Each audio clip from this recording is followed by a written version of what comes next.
अक्सर ऐसा लगता है ना कि हमारी टू डू लिस्ट वो तो बस लंबी होती ही चली जाती है, कभी खत्म ही नहीं होती। हर तरफ से बस काम काम और काम। अच्छा, गैरी केलर की एक किताब है द वन थिंग।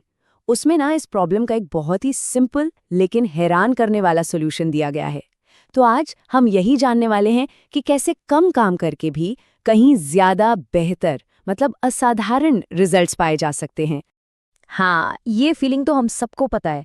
ऐसा लगता है जैसे हर कोई हमें अलग-अलग दिशाओं में खींच रहा है और हम ये मानकर चलते हैं कि भाई कामयाब होना है तो ज़्यादा से ज़्यादा काम करना ही पड़ेगा। पर क्या ये बात सच है?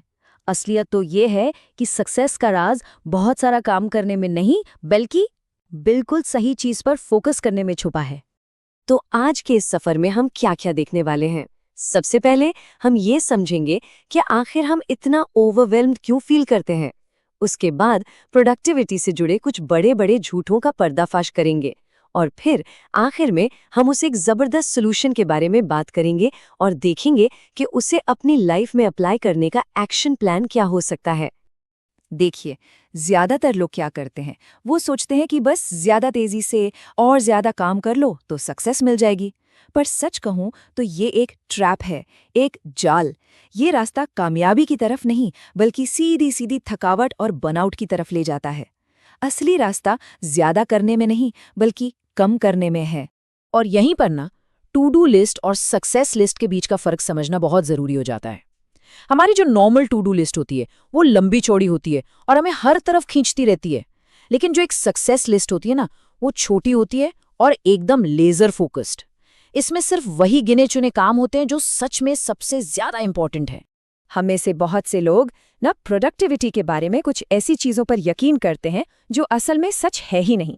ये एक तरह के झूठ हैं जो हमारी ग्रोथ को रोकते हैं और हमें अपना बेस्ट देने ही नहीं देते। तो फिर चलिए एक एक करके इन मिथकों की पोल खोलते हैं। तो झूठ नंबर 1, लिस्ट का हर काम बराबर का इम्पॉर्टेंट है। ये सोच हमें बिजी तो बहुत रखती है, पर प्रोडक्टिव उतना नहीं। सीधी सी बात है, जब हम हर चीज को प्रायोरिटी बना लेते हैं तो असल में हम किसी भी चीज को प्रायोरिटी नहीं दे रहे होते। और सच्चाई क्या है?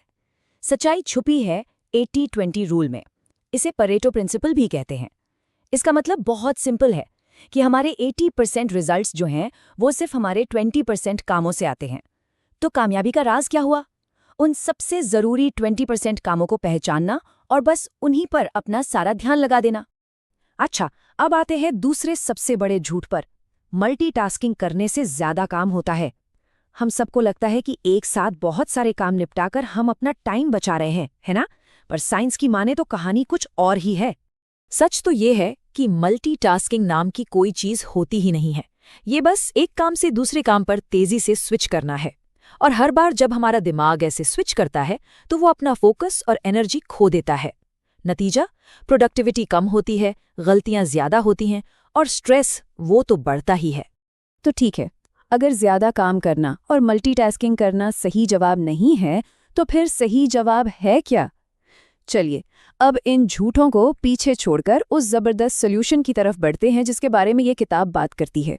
यहाँ पर माइंडसेट में एक बहुत बड़ा बदलाव लाने की जरूरत है। जैसा कि गैरी केलर कहते हैं, साइड इफेक्ट्स के साथ बहुत सारी चीजें करने के बजाय ज्यादा असर के लिए कम चीजें करनी चाहिए। मतलब ये क्वांटिटी से क्वालिटी की तरफ एक शिफ्ट है। असाधारण रिजल्ट्स बहुत सारे काम करने से नहीं आते, बल्कि सबसे जरूरी एक काम को असाधारण तरीके से करने से आते हैं। इसे समझने का सबसे बढ़िया तरीका है डोमिनो इफेक्ट। सोचिए, एक छोटा सा सही जगह पर लगाया गया एक्शन एक बहुत बड़ी चेन रिएक्शन शुरू कर सकता है। कामयाबी भी बिल्कुल ऐसे ही काम करती है। ये एक के बाद एक सही काम करते जाने से ही बनती है। और यहीं पर असली जादू सामने आता है ज्योमेट्रिक प्रोग्रेशन का। जरा सोचकर देखिए, एक छोटा सा सिर्फ 2 इंच का डोमिनो, अगर हर अगला डोमिनो उससे सिर्फ 50% बड़ा हो तो पता है क्या होगा? 57वां डोमिनो इतना बड़ा होगा कि वो चांद तक पहुंच जाएगा। ये दिखाता है कि कैसे छोटे छोटे लेकिन लगातार किए गए एफर्ट्स मिलकर एक अविश्वसनीय मोमेंटम बना सकते हैं। तो सवाल ये है कि अपना लीड डोमिनो कैसे ढूंढे, मतलब वो एक सबसे इम्पॉर्टेंट काम कैसे पहचाने? इसका जवाब एक बहुत ही सिंपल लेकिन बेहद पावरफुल टूल में है, और वो टूल है फोकसिंग क्वेश्चन। ये सवाल क्या है? वो कौन सी एक चीज़ है जिसे मैं कर सकता हूँ ताकि उसे करने से बाकी सब कुछ आसान या गैर ज़रूरी हो जाए। देखिए, ये सवाल सिर्फ ये नहीं पूछता कि मैं क्या कर सकता हूँ, बल्कि ये पूछता है कि वो एक चीज़ क्या है जो बाकी सब कुछ या तो आसान बना देगी या उसकी ज़रूरत ही खत्म कर देगी। और इस सवाल की सबसे बड़ी खूबी है इसकी वर्सेटैलिटी। इसे काम पर, अपनी सेहत पर, फाइनेंस पर, रिश्तों पर, मतलब जीवन के हर एरिया में लागू किया जा सकता है। ये हर सिचुएशन में क्लैरिटी लाता है और हमें उस एक चीज़ पर फोकस करने में मदद करता है जो सबसे बड़ा फर्क पैदा करेगी। चलिए, अब थियोरी से प्रैक्टिकल की तरफ बढ़ते हैं। देखते हैं कि इस पूरी स्ट्रैटेजी को अपनी लाइफ में असल में लागू कैसे करना है। इसका एक प्रैक्टिकल फ्रेमवर्क क्या है? इसे एक आइसबर्ग की तरह सोच सकते हैं। पानी के नीचे जो सबसे बड़ा हिस्सा है, हमारी नींव, वो है पर्पस या उद्देश्य, मतलब हमारा क्यों। उसके ऊपर आता है प्रायोरिटी या प्राथमिकता, मतलब हमारा क्या। और जो सबसे ऊपर पानी की सतह पर दिखाई देता है, वो है प्रोडक्टिविटी, यानी हमारा कैसे। अगर हमारा क्यों यानी पर्पस ही क्लियर नहीं है, तो फिर हमारी प्रायोरिटी और प्रोडक्टिविटी दोनों ही दिशाहीन हो जाएंगी। तो एक्शन प्लान बहुत ही सीधा है। पहला स्टेप, अपने लिए एक बड़ा पर्पस ढूंढें। दूसरा स्टेप, फोकसिंग क्वेश्चन का इस्तेमाल करके उस एक प्रायोरिटी को पहचानें जो आपको उस पर्पस की तरफ ले जाएगी। और तीसरा और सबसे ज़रूरी स्टेप, उस एक काम को करने के लिए अपने कैलेंडर में टाइम ब्लॉक करें और उस टाइम को किसी भी कीमत पर डिस्टर्ब न होने दें। जैसा कि जोश बिलिंग्स ने कहा है, एक डाक टिकट की तरह बने, एक चीज से तब तक चिपके रहें जब तक आप वहां पहुंच ना जाएं।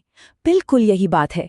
जैसे एक पोस्टेज स्टैंप अपनी मंजिल तक पहुंचने तक चिपका रहता है, वैसे ही हमें भी अपनी उस एक चीज पर तब तक टिके रहना है जब तक हमारा लक्ष्य पूरा ना हो जाए।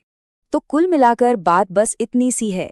कहानी शुरू होती है ओवरवेल्म्ड होने की फीलिंग से और खत्म होती है एक सिंपल लेकिन पावरफुल सवाल पर जो हमें पूरी क्लैरिटी देता है। याद रखिए, असाधारण रिजल्ट्स किसी कॉम्प्लिकेटेड स्ट्रैटेजी से नहीं आते, बल्कि वो आते हैं लेजर जैसे फोकस से। और अब सोचने वाली बात यह है कि वो एक चीज क्या है, अपने काम में, अपनी सेहत में या अपने रिश्तों में। वो कौन सी एक चीज है जिसे अभी करने से बाकी सब कुछ या तो आसान हो जाएगा या फिर गैर जरूरी। बस इस सवाल का जवाब ढूंढना ही सबसे पहला कदम है।